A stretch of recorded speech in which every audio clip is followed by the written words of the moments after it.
Então, hoje nós vamos falar da vida adulta. Eu fiz um gráfico só para a gente poder, nós nos situarmos, né?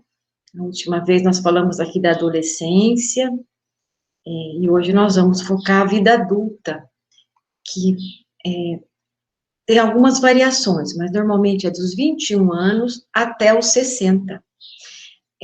Essa nomenclatura, embora a nível de funcionalidade, isso está muito diferente, porque hoje, com 60 anos, por exemplo, eu já tenho 60 anos, então eu sou considerada idosa. Mas a nível de funcionalidade, está havendo até projetos de modificação nesse sentido para mais de 65 anos, 70 anos. Mas agora está dessa forma, né? Então nós vamos seguir a nomenclatura atual. Então, a partir aqui da adolescência, quando lá se é criança, né? Desde o nascimento, começa aquele amor mais narcísico, é o egoísmo, né? Egocentrismo, até quando nós vamos chegar aqui, quando chegarmos na velhice, no altruísmo, no amor de doação. Então, na fase genital, ela começa aqui na adolescência, e ela perdura em todo o processo da fase adulta, onde existe a questão da reprodução, prazer sexual, troca de energia. Então, a vida adulta, então, fica aqui, são 3 fases distintas que nós vamos falar um pouco sobre elas. A partir dos 21 anos, depois, a partir dos 30, 40 até os 50, depois dos 50 até os 60. Opa. Antes de falar sobre a vida adulta, eu vou falar de um termo que é pouco conhecido. Não tem a adolescência? Tem a adultescência, que é um novo termo que surge para classificar uma geração de adultos que insistem em permanecer imersos no mundo juvenil. Essa é uma nomenclatura de Andrea Perrone, que é uma doutora em semiótica da cultura e professora universitária. Então, são pessoas, normalmente, entre 25 e 40 anos, que gostam de se fantasiar de super-heróis, colecionar carrinhos e personagens de ficção científica, passam horas no videogame. Interiormente, são pessoas um pouco mais superficiais, não suportam rotina, não conseguem lidar direito com responsabilidades, por isso não possuem relacionamentos definitivos. A ideia de casamento e filhos lhes parece custosa. Então, são aqueles adultos que são adultos no sentido cronológico, mas psiquicamente eles estão funcionando muito próximo da própria adolescência, né? Vínculos pouco estáveis, insistem em se manter da mesma forma, não conseguindo realmente ampliar a responsabilidade. Então, são os adultos imaturos.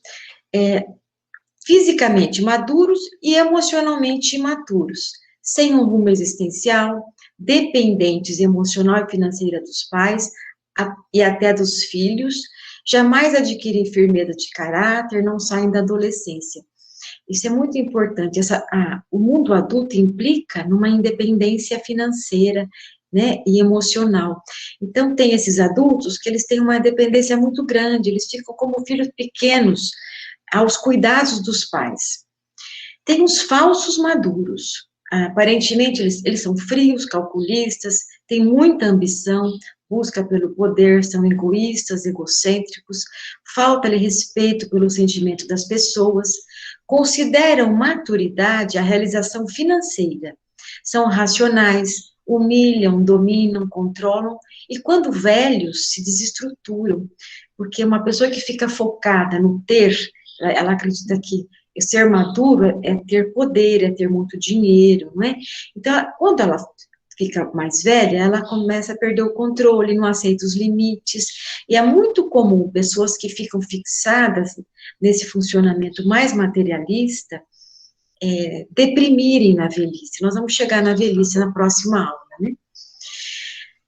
Também esse é o autoritarismo e conservadorismo. Então, são adultos que são estagnados, donos da verdade, não tem aquelas pessoas que não ouvem, eles crescem no sentido até material, mas são pessoas absolutas, são pessoas que elas não crescem através da troca com o outro.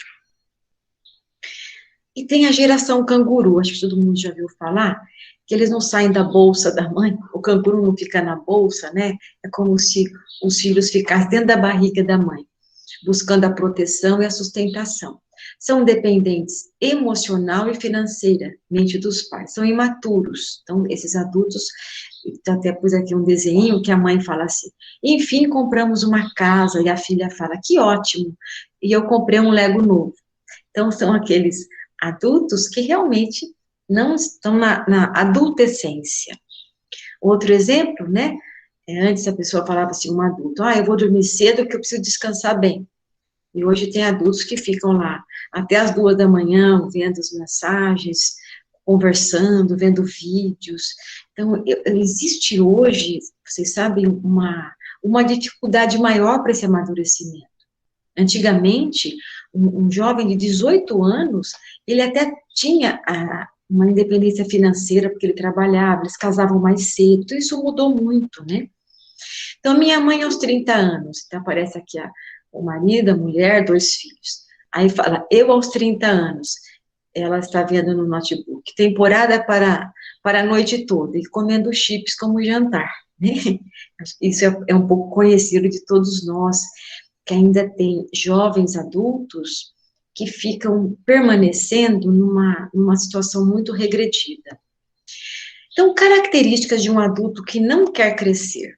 Sente culpa, oculta ou manifestada pelas coisas que faz, diz ou sente. É difícil de se diferenciarem os seus pais ou seus companheiros. Então, são aquelas pessoas, o adulto, ele já elaborou muita coisa, né? Então, quando a pessoa, ela tem dificuldade nesse crescimento, ela fica presa às coisas pequenas. Se ela faz alguma coisa, ela fica culpada. Será que eu fiz direito? Eu estou sentindo... Então, a pessoa, ela fica numa situação muito instável. E fica difícil ela diferenciar os pais dos companheiros, são aquelas pessoas que até se vinculam, às vezes se casam, mas ficam muito presas à família de origem, de uma forma ainda de dependência, às vezes não financeira, às vezes até financeira, mas emocionalmente. A pessoa que não quer crescer, ela necessita encher-se de estímulos constantemente, que é uma característica adolescente, e podem ser muito dependentes dos demais, ou então, no outro extremo, muito independentes, que é uma necessidade de ser reconhecido e ser visto, egocentrismo. Então, ou a pessoa, ela quer o tempo inteiro novos estímulos, ela nunca fica bem para poder amadurecer o que ela colocou para dentro dela, ela fica o tempo inteiro buscando algo novo, então ela não consegue ficar tranquila por dentro, né? Ou então, essa coisa de muito independente, é aquela pessoa que ela quer o tempo inteiro chamar atenção. Ela quer ser visto, reconhecido o tempo inteiro. Então, ela pode até ser uma pessoa independente, até financeiramente, mas ela tem um aspecto infantil mais egocentrado, de querer chamar atenção e ser o centro do mundo. Reprime as suas emoções e deixa que elas se enterrem no seu interior. São aqueles adultos que sofrem, sentem várias coisas, mas não trazem para compartilhar, para poder lidar com a dor, para poder mostrar o que está sentindo. Ou, pelo contrário, são pessoas que lidam com uma montanha russa de emoções, não controlam nada. Qualquer situação, gritam, se desorganizam, choram. Então, é um descontrole aí nesse sentido. E acho que todo mundo conhece também a síndrome do Peter Pan, tem até o filme, né? Que a pessoa fica na terra do nunca. É grande dificuldade de se enxergar como um adulto e se desvencilhar totalmente do papel de criança. Então, a pessoa com essa síndrome age constantemente de forma infantil, imatura, rebelde, e ainda assim quer ser compreendido e aceito em sua forma de agir. Não quer crescer e se responsabilizar. Isso é muito importante. Os pais, quando têm os filhos aí passando da fase adolescente para a fase adulta, que eles possam, de verdade, não reforçar esse movimento mais infantil de dependência. Alguns pais reforçam a dependência dos filhos, medo de perdê-los para a vida, né? Então, aqui eu pus um adulto brincando aqui no parquinho, exagerando aí a característica do não crescimento. Também eles têm uma excessiva valorização da beleza externa, em detrimento da beleza da alma. é um apego excessivo à matéria, em detrimento do desenvolvimento espiritual. Então, são aqueles adultos só fisicamente. Eu pus aqui uma foto de uma pessoa que está se transformando no Ken, acho que todo mundo conhece, não é? Ele fez 1000 plásticas, então uma pessoa que está focada numa imagem, isso é um adoecimento, não é? Uma coisa mais séria, mas às vezes tem adultos assim, que eles ficam focados na beleza externa, né? Excessivamente. Cuidar do externo é uma coisa, agora você ficar fixado no externo te empobrece espiritualmente. Então, dependendo da forma como nós vivemos a nossa infância e os vínculos com nossos pais, vamos precisar de mais ou menos esforços para percorrermos o caminho até o nosso amadurecimento emocional e espiritual. Isso aqui é muito importante, nós já falamos um pouco sobre isso lá atrás, não é? Da criança, como forma esse vínculo com os pais, se não são acolhidas devidamente, fica aquela criança mais ferida, com mais traumas.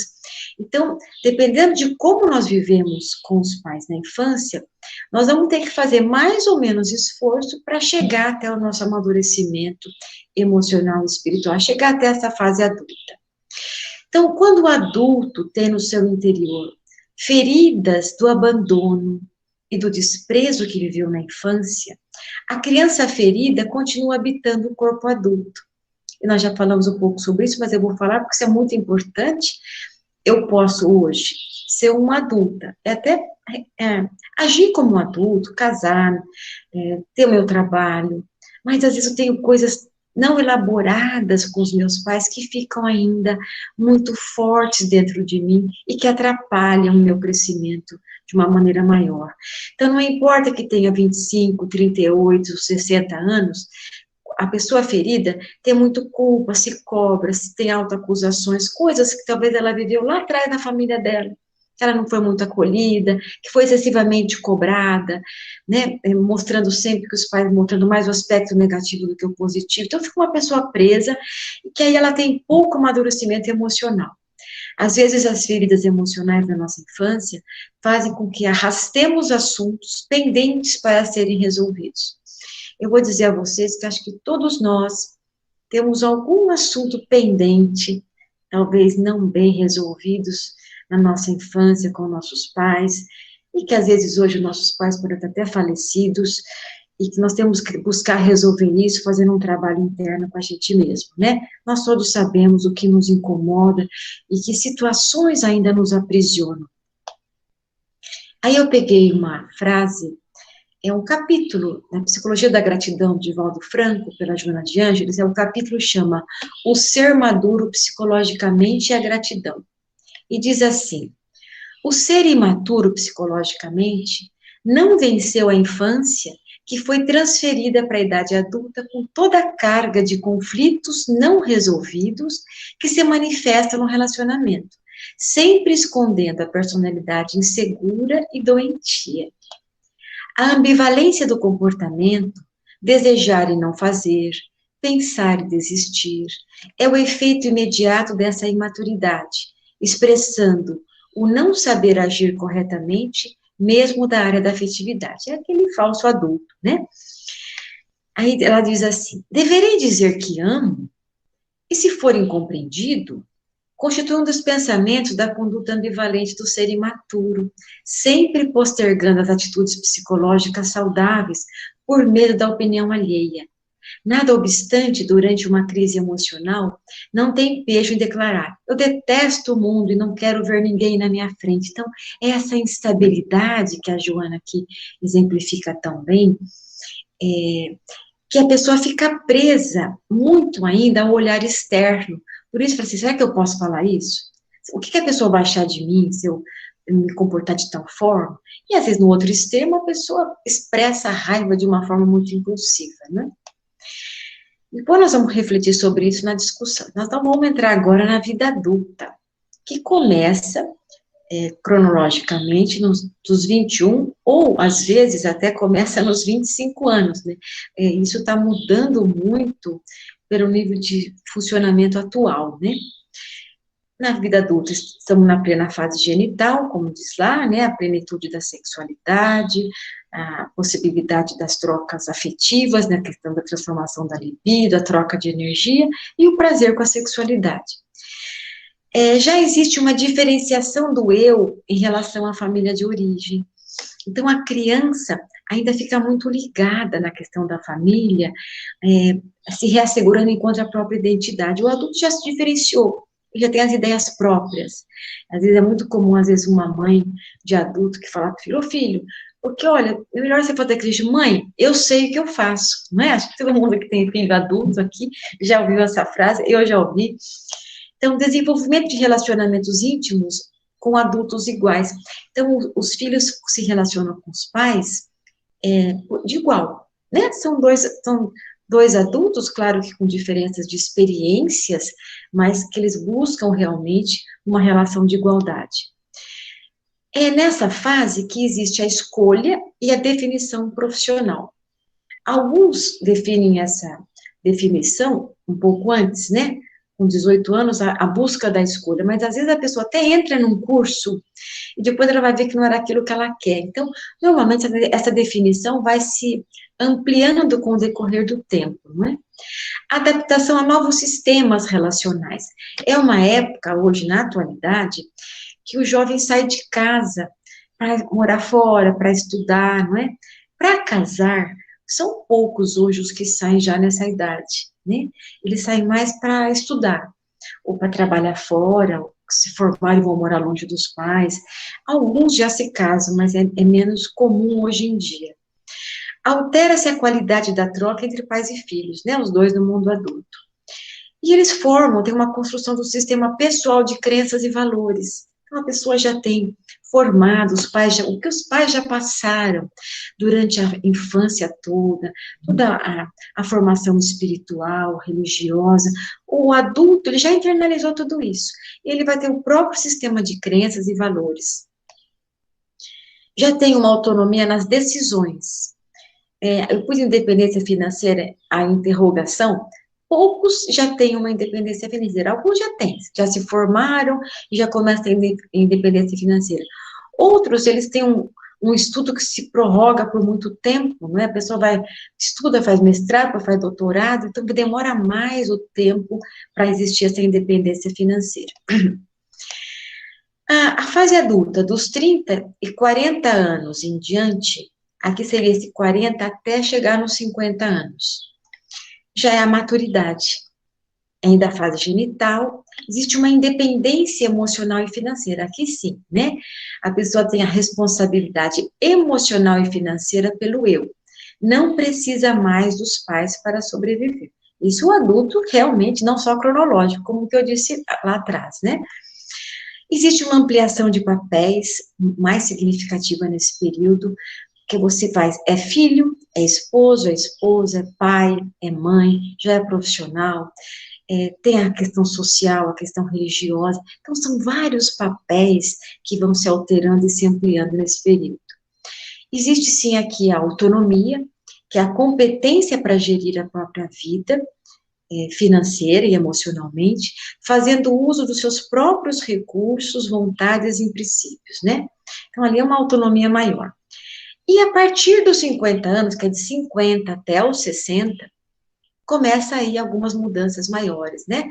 Para a mulher e para o homem, a menopausa, a andropausa, diminuição do investimento da libido nos genitais, e isso favorece que nessa fase que nós nos voltemos mais para outras atividades não físicas, até uma ampliação das atividades religiosas, da atividade de doação.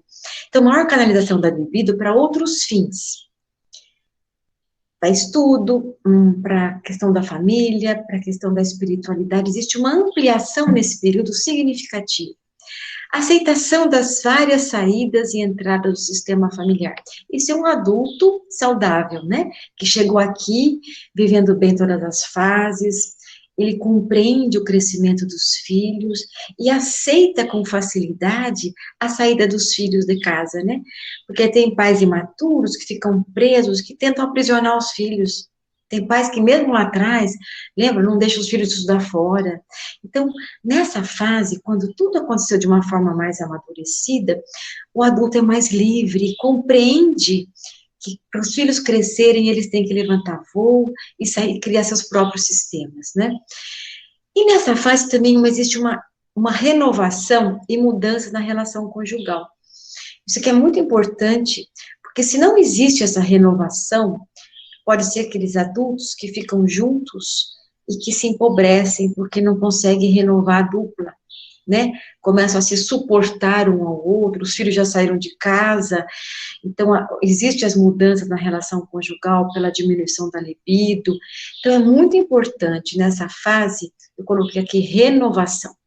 Então, a partir, não, sempre nós temos que renovar, mas quando a gente sente que uma relação está ficando estacionada, em todos os sentidos, viu? Numa amizade, na nossa própria desenvolvimento com a nossa espiritualidade, com o companheiro, com a companheira, é muito importante buscar esse novo, essa renovação, para que a relação permaneça com saúde.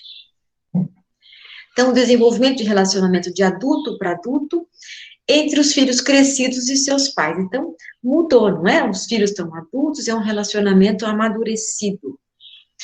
O ninho vazio, os filhos alçam voo. Então, os pais saudáveis nessa fase, eles não aprisionam, não ficam cobrando. Tem pais que os filhos ficam uma semana sem ligar ou sem ver. Nossa, esqueceu da mamãe, né? Isso é comum, né? Não sabe mais nosso endereço. Então, esse tipo de cobrança, ele até afasta. Eu posso, sim, ligar para o meu filho e falar, puxa, estou com uma saudade, né? Como você está? Isso até favorece que o filho, puxa, olha, vou lá na minha mãe, eu também estou com saudade. Então, a forma, cobrar, gente, cobrar só afasta, né? Então, os pais, nesse período, eles precisam estimular a independência dos filhos. E, realmente, fazer desse ninho vazio, colocar outras coisas nesse ninho. Ampliar os nossos valores espirituais, ampliar a prática da caridade, do envolvimento com o próximo, nos envolver com os filhos, sim, ajudando eles em várias coisas da vida, em relação até à própria família, com filhos. Então, a ressignificar esse ninho vazio, para que as pessoas não fiquem perdidas na solidão e até se deprimam. Então, ainda na vida adulta, é a plenitude da personalidade espiritual, enriquecida pelas experiências presentes. Isso é fato, não é, gente? Parece que quando você já viveu um monte de coisa, você já se formou, já está trabalhando, até já se aposentou em algumas vezes, porque quer dos 50 aos 60, você consegue ampliar a sua espiritualidade, se enriquecer mais pelas experiências presentes, ampliar essa prática do se doar, não é? Então, aqui também tem um novo papel dos avós, que é uma delícia, que agora eu já sou. É muito gostoso ser avós, né? Então, você adquire um novo papel, que o avô, a avó, até ajudam a cuidar. Isso com os adultos amadurecidos. Porque tem avós que os adultos não estão amadurecidos, eles viram pai e mãe dos filhos, né? Então, aqui estou falando dos adultos amadurecidos, que aí tem aquele papel gostoso, que ajuda quando precisar, mas não entra no papel, o papel é do pai e da mãe, né? Então, pais de filhos adultos, que são independentes, e aí também nós começamos a ser pais dos pais, porque entre os 50 e 60 anos, nossos pais vão envelhecendo e começam a precisar mais de nós, esse é um assunto para o nosso próximo encontro. Cuidado sem gratificação do retorno, cuidado por amor, por obrigação, gratidão. Então, veja assim, aqui os filhos cuidam dos pais por amor, né? Claro, tem uma obrigação, mas é uma obrigação por amor, a obrigação de um dever, e por gratidão, né? Porque nós recebemos tanto dos nossos pais, então nós vamos dar a eles. E nós começamos dessa forma também a ser um estímulo para os nossos filhos, porque nós somos modelos, mesmo para os filhos adultos, porque nós estamos envelhecendo. E um dia os filhos podem ou não cuidar da gente. Então, tudo que você faz com amor, que o outro percebe o que você está fazendo, isso você passa como modelo. Jesus não foi assim. Jesus nos ensinou todos os valores pelo amor. não é? Pela doação, pelo próprio exemplo. Então, a gente influencia os nossos filhos mais pelo que nós fazemos e somos, muito menos do que nós falamos, né? Se isso não tem uma concordância com a nossa atitude. Então, aqui é uma valorização da sabedoria e experiência dos idosos, apoiando a geração mais velha, sem superfuncionar por elas, né? Sem deixá-los se sentindo inválidos. Desinvestimento dos pais, priorizando outros investimentos afetivos. Por que eu estou falando isso aqui? Porque tem adultos que não estão realmente vivendo só cronologicamente, eles são adultos, são aqueles adultos que têm um apego exagerado nos pais, que o pai está doente, e se o pai morre, a pessoa entra em depressão profunda, porque não cresceram, não conseguiram desenvolver aspectos mais amadurecidos, até da espiritualidade, entendendo que nós estamos aqui de passagem, que ninguém tem posse de ninguém. Então, são pessoas que sofrem ainda demasiadamente com a perda, que seria o adulto imaturo. Aceitação do desencarne dos pais e não se desestruturam, né, a vida adulta. Então, o característico da vida adulta, uma coisa que eu não falei lá atrás, né, o adulto adequado, ele é adequado na forma de agir, de se vestir, né, de acordo com a idade. Não tem aqueles adultos que, quando você vê de costas, assim, na rua, parece que é um adolescente? Você vê uma mulher de mais de 50 anos, de mini saia, ou um homem totalmente, né, de bonezinho, aquele estilo adolescente, né? E não que a gente não possa usar, o homem não possa usar um boné, ou um boné até pode, mas uma pessoa muito mais velha, usando uma roupagem extremamente adolescente, eu acho que isso tem a ver com uma dificuldade de crescer, uma coisa lá do Peter Pan, né? O adulto é humilde, isso é uma característica, que ela tem, por ter consciência que não sabe tudo, e está sempre aberto a aprender algo novo. Então, o adulto amadurecido, ele é humilde, e a humildade, ela nos traz sempre nós precisamos sempre dessa posição, porque nós nunca vamos ter todo o conhecimento, só Deus, não é? Então, nós temos que estar aptos a aprender, abertos a aprender alguma coisa. Então, o adulto, nesse sentido, o adulto saudável, ele é humilde, honesto, não é? Não tem mais jogos, ele é pleno. Responsabilidade em relação ao sexo, quando a gente adentra o mundo adulto, com maturidade mesmo, você é responsável. O jovem ainda banaliza muitas questões da sexualidade, às vezes ferindo pessoas. Então, a sexualidade tem que ser vivida, o sexo, com muita responsabilidade, não é? Aceitação das diferenças. Um adulto amadurecido, ele aceita o outro como ele é. Não fica querendo mudar o tempo inteiro. Tem pais ainda imaturos que ficam querendo mudar os filhos do jeito dele, tem que pensar igual eu penso. Então, a gente tem que ser livre. O adulto tem que ser livre e aceitar as diferenças. Flexível nesse sentido, não é? Respeito a si próprio, ao outro. E uma busca constante do autoconhecimento, porque, olha, nós somos aqui ainda nesse mundo de provas e expiações, nós temos muitas imperfeições e precisamos cada vez mais olhar sempre mais para dentro do que para fora.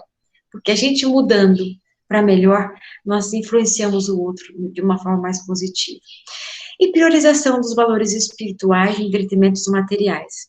Como eu disse lá no começo, aquele adulto, falso adulto, né, que é poderoso, é rico, então vai tão pobre, porque ele é pobre espiritualmente, né, então ele não adquiriu a maturidade efetiva do mundo adulto. Então, a arte de nos convertermos em adultos saudáveis não é importante apenas para nos envolvermos em diferentes papéis da vida, profissional, casar, filhos, não é? Vai além disso. É importante adquirir nossa própria identidade, diferente de nossos pais, gerenciando a nossa própria vida. Ser adulto é ter a liberdade de viver o presente com autonomia, consciência, responsabilidade e aceitação das mudanças inevitáveis e importantes para a nossa evolução espiritual, que é o desapego, não é? Então, olha que importante isso. Nós aceitarmos ampliação de consciência e buscarmos esse caminho maior para a nossa evolução espiritual. E aí que, de novo, no final, eu coloco algum pensamento da Joana de Ângeles nesse capítulo, né? Aqui para falar do adulto maduro, lá ela estava falando do adulto imaturo, aqui ela vai falar do adulto maduro. À medida que os sentimentos superiores da alegria e da gratidão apossam-se do indivíduo, curam-se os males que o afligem no longo da imaturidade psicológica, libertando-o dos conflitos que deterioram o comportamento, facultando-lhe o aprofundamento da perspicácia, da sabedoria, da compreensão da vida e da sua finalidade. Olha que importante. Tudo quanto antes se lhe afigurava desafiador, ora se transformou em continente conquistado. Olha que interessante, gente. Antes tudo era um desafio. A pessoa, ela conquistou, não é? E logo se amplia na direção do infinito. É uma conquista tranquila, não é? Calma, que logo ela vai se ampliando em direção ao infinito por descobrir e incorporar ao patrimônio interno tudo que ela desenvolveu até aqui. Os pruridos de melindres e manifestações da criança maltratada, que eu falei lá atrás, encontram-se superados e tomam-lhes os lugares a confiança em si próprio e o respeito pelos outros, a consciência dos atos, vencendo as anteriores síndromes do desconforto íntimo, que agora facultam espontânea alegria de viver e de lutar. E finalizando, a calma substitui a ansiedade, que antes era a razão de desequilíbrio emocional. Vocês vejam isso aqui? Importante, né? A pessoa muito imatura, ela vive no estado de ansiedade. Então, a maturidade plena, ela tem a calma, não é? Que não mais desestabiliza. Tem a bondade, que expressa-se de maneira natural. A semelhança de uma luz que se irradia sem alarde. Olha que importante. Não é aquela pessoa que faz para mostrar para o outro, né? Ela espera essa luz que sai sem ficar falando para todo mundo, olha o que eu fiz, né? E o adulto torna-se o centro de convergência de interesse das demais pessoas. Quer dizer, ele torna-se importante e focando sempre o interesse seu e do próximo, não é? Saindo do egocentrismo.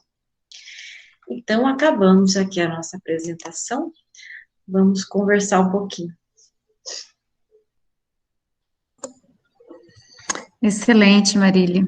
Bom, agora nós estamos abertos aos questionamentos. Quem tiver algum questionamento, alguma exemplificação, não sei, né, Marília? Enquanto o pessoal não toma coragem eu vou perguntar aqui. Ô, Marília, na minha família, nós somos uma família grande, né? E eu vejo, assim, uma criação mais enérgica do meu pai. E tanto no trabalho mesmo, a gente começou a trabalhar cedo. E hoje, será que não é um pouquinho de culpa dos pais, essa imaturidade dos filhos? Porque a gente fica, parece, protegendo tantos filhos que a gente não deixa esses filhos ir para o mercado de trabalho, ter uma independência financeira, uma responsabilidade, né? Coisa que antigamente a gente via, né? Que eu estou falando dos meus irmãos, eu e tal, a gente começava cedo e isso não prejudicou a gente. E esse negócio da gente falar assim, não pode trabalhar, não pode trabalhar, eu sei que as crianças e os adolescentes hoje têm muita responsabilidade, né?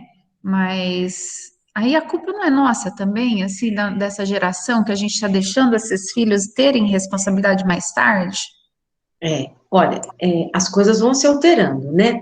Lá antigamente, né, as pessoas saíam muito cedo de casa mesmo, com 18 anos muitos se casavam, né? Já tinha filho logo cedo, era uma outra situação, e o trabalho tinha uma força muito grande.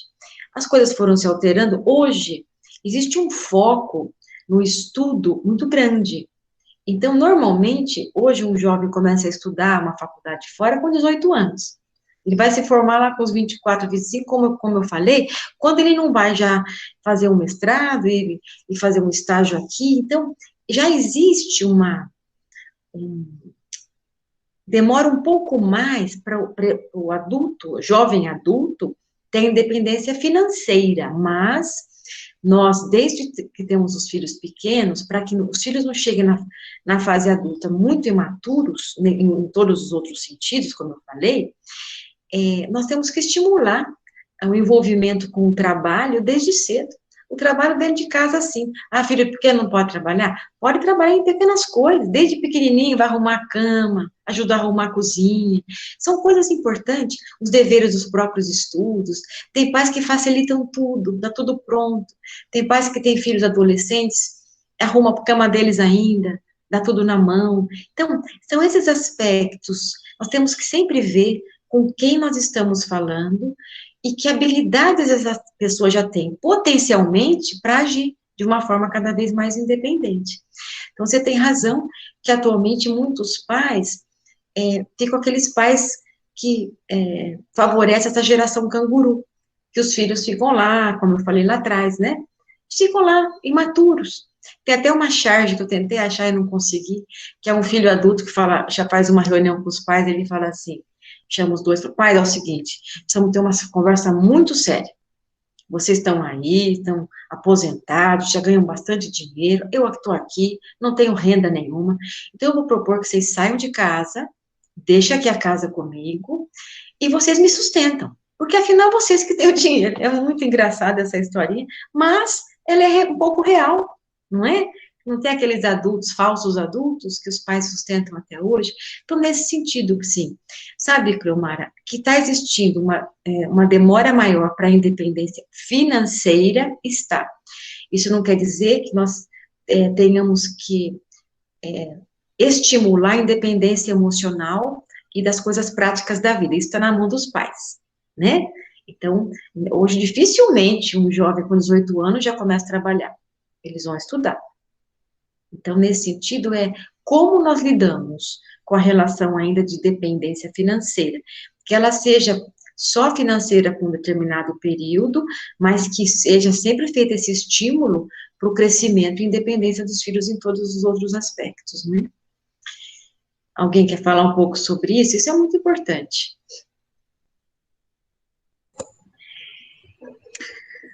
Marília, a Adriana pergunta assim: minha filha adolescente culpa que é insegura porque eu super protegi demais, pode ser?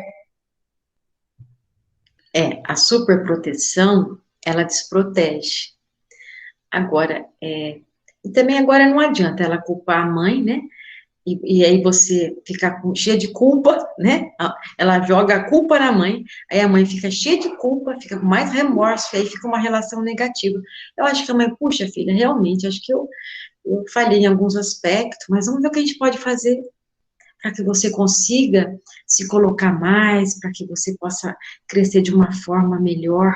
Então, assim, a gente tem que usar as nossas falhas para a gente possa repensar a nossa forma de agir e ajudar os filhos, né, porque nós, como filhos, meus pais também falharam comigo, e hoje, vamos pensar, todo mundo tem um pouquinho daquela criança ferida, alguma coisinha a gente tem, nós temos que ressignificar e buscar o nosso próprio crescimento. E aí, essa mãe, né, você que teve essa situação e outras pessoas, a gente falha, e como os pais falharam, a gente tem que se perdoar e buscar o melhor daqui para frente, é o que é possível, né? O que eu achei importante é que a filha da Adriana já percebeu, então ela não tem que culpar, né? Ela tem que falar, opa, então eu vou ter que mudar o meu hábito, não é? Quando ela se descobre que aconteceu alguma coisa por ser super protegida, a gente tenta proteger Sim. mesmo. Que ela ficou mais insegura, não é? Então, não, a gente não deve se aprisionar na culpa, nos nossos erros, porque nós erramos. E estimular a deficiência do outro. Está insegura? Então, vamos ver o que nós vamos fazer para ajudar você, não é? Então, sempre existem possibilidades quando a gente se relaciona pelo amor, pela assimilação das dificuldades e dos erros que são comuns a todos nós, e não nos aprisionamos pela culpa. Se a gente se aprisiona pela culpa, a gente não ajuda o outro.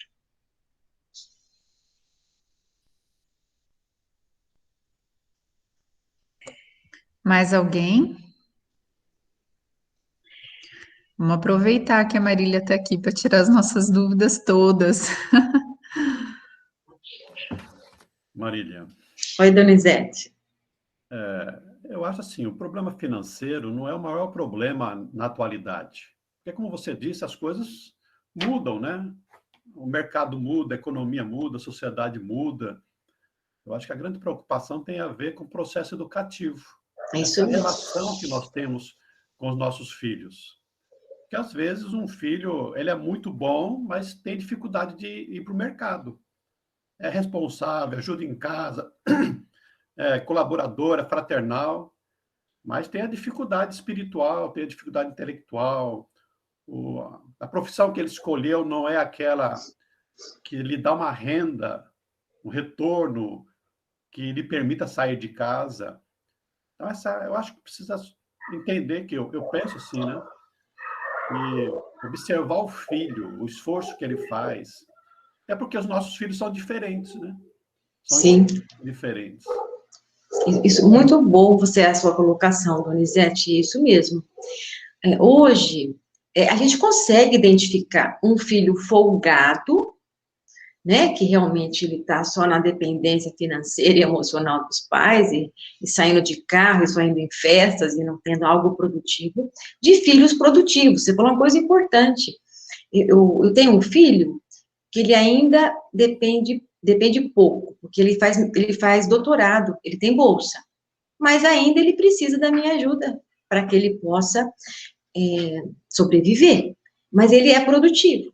Então, acho que isso é diferente, quando uma pessoa, ela é produtiva, ou você falou, a pessoa às vezes escolhe uma profissão que ela vai ganhar muito pouco, mas é trabalhador, é um bom pai, não há problema algum se a gente pode ajudar a comprar uma casa. Eu acho que a gente tem sempre que ver, né, como você falou, com quem que eu estou falando, como é esse filho, né? Ele é um folgado, ele é imaturo, ou ele é um trabalhador, mas a vida talvez não favoreceu algumas coisas. Então, muito importante isso, Donizete, a gente tem que sempre contextualizar, não é?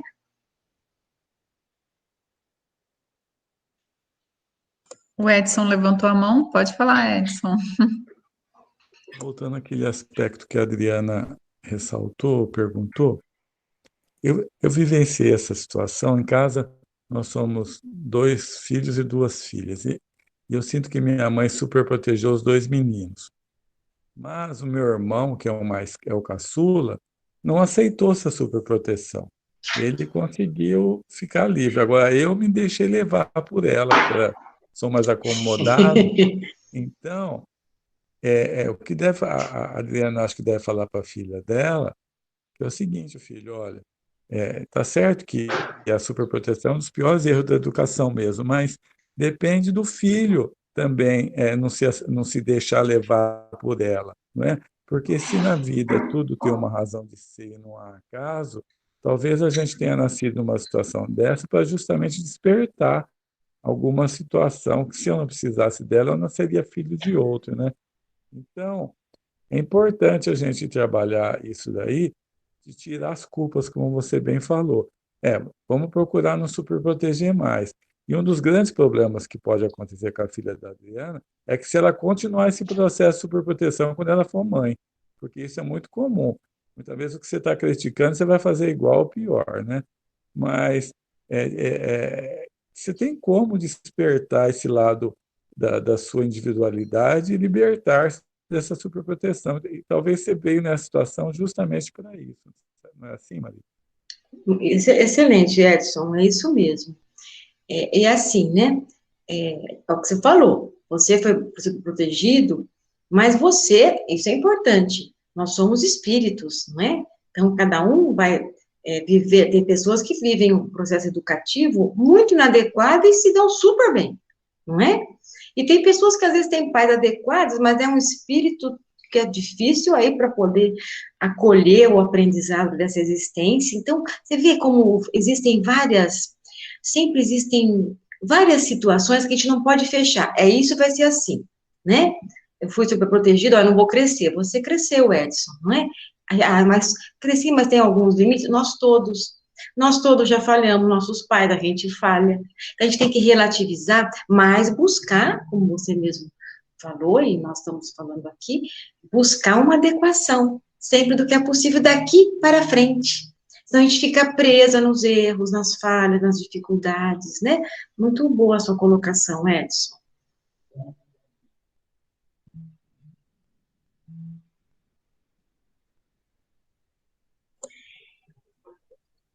Alguém mais?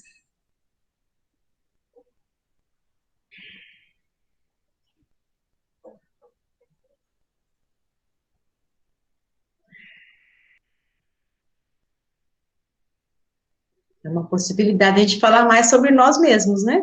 Não é?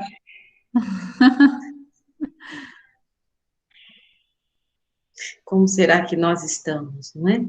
Eu coloco nós porque ainda me considero na fase adulta. Mas como será que nós estamos, né? Como que eu vivo esse meu período?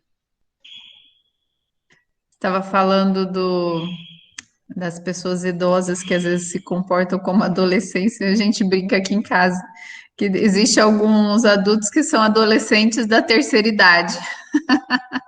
É isso mesmo.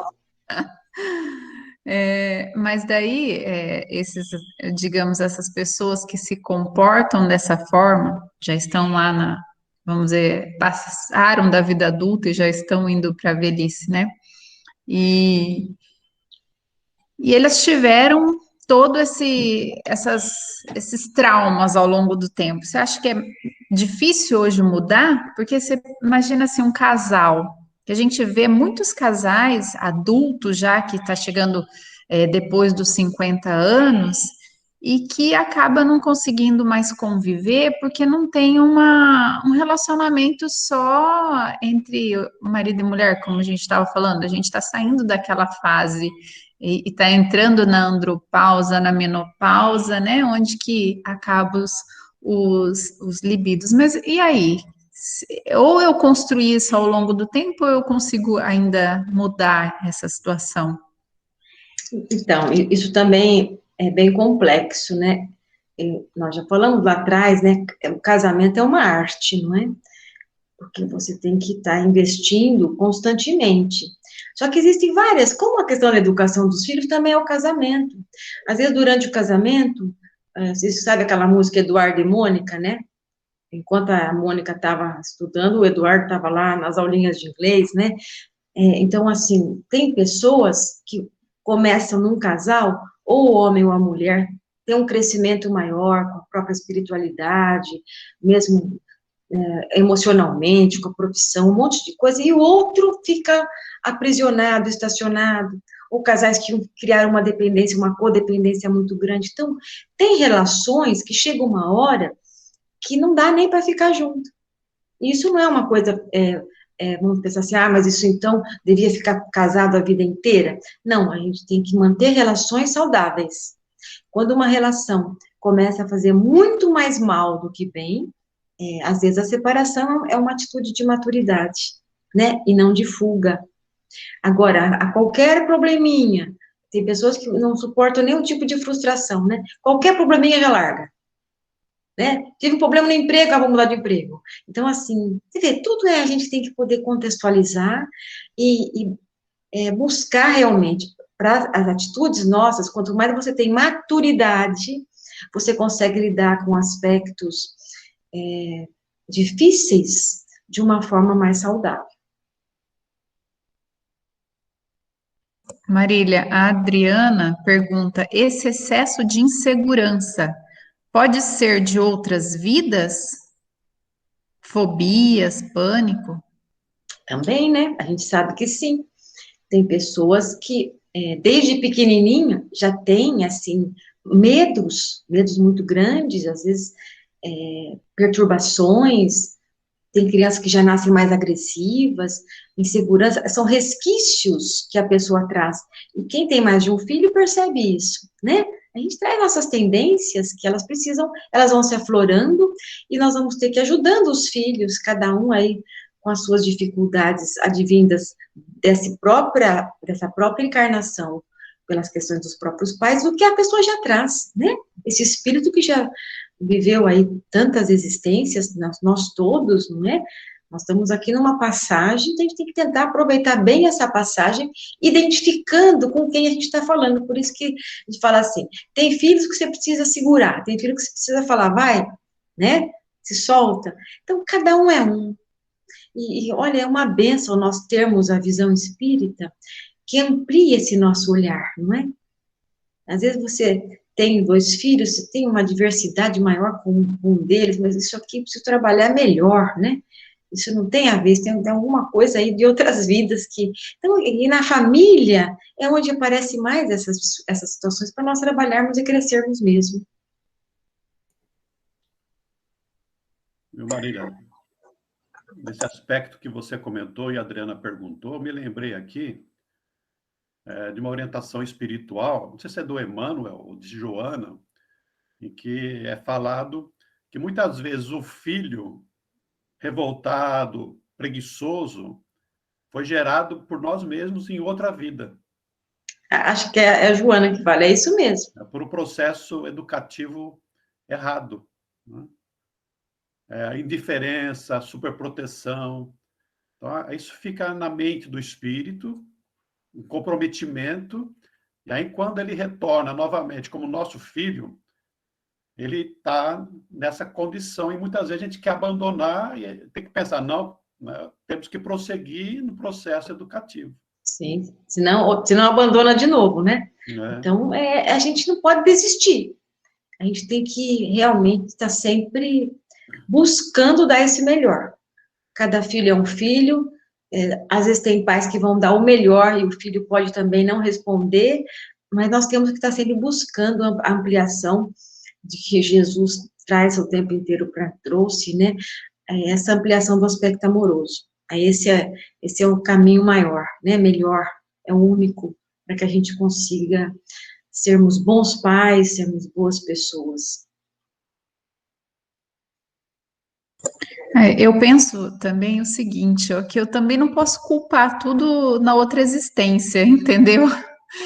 Eu acho que por mais que possa ser essa insegurança, esses medos de outras vidas, tá, ele é assim porque é inseguro, porque trouxe da outra vida, ele é assim, tem medo por causa de outra vida que aconteceu alguma coisa, e não fazer nada hoje, né? Sim, mas é isso mesmo, Cleomar. Mas quando você sabe que um filho está mais inseguro, que não tem uma causa na sua relação, você vai trabalhar mais isso, não é? Não é não trabalhar, e não é se acomodar. Se o filho está rebelde, ele é rebelde, eu vou trabalhar em cima disso, é uma oportunidade. Acho que o que o Donizete quis dizer é assim, que isso amplia até um aspecto mais responsável e amoroso dos pais, né? Por que será que veio para minha família esse espírito que eu só dei amor e até agora ele está sempre tão revoltado, não é? Então, tem que continuar nesse trabalho de trazer o aspecto, ampliar o aspecto amoroso, é nesse sentido, né, Cleomar? Não falar assim, então ele é assim porque é assim. Claro que não, né? A gente vai buscando sempre a mudança, né? Exatamente. Nós temos mais 3 minutinhos. Alguém tem alguma pergunta? Vamos aproveitar.